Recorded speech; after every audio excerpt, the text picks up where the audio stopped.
এরকম এসএসসি পরীক্ষার্থী ২০২৬ সালের শিক্ষার্থীরা এখানে দেওয়া আছে a মাইনাস 1/a ইকুয়াল যদি 5 হয় তাহলে a প্লাস 1/a এর মান আমাদেরকে নির্ণয় করতে হবে। এখন যদি আমরা দেখি আমাদের যে দেওয়া আছে মানটা আছে, আমরা সেই মানটা লিখে ফেলি a মাইনাস 1/a ইকুয়াল 5। এখন আমাদেরকে সূত্রটি লিখে ফেলতে হবে a minus 1/a whole square.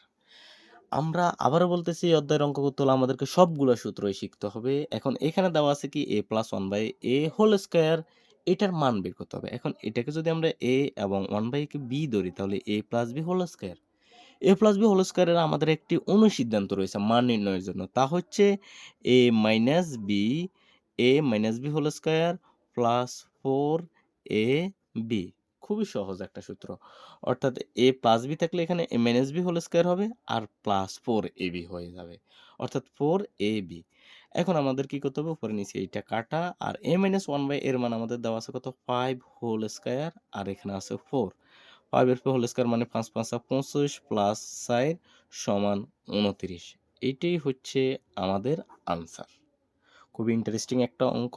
এই অঙ্কটি তোমরা ২ থেকে ৩ বার প্রতিটা অঙ্কই ২ থেকে ৩ বার প্র্যাকটিস করতে হবে। ২ থেকে ৩ বার প্র্যাকটিস না করলে কোনোভাবেই তুমি অঙ্ক শিখতে পারবা না।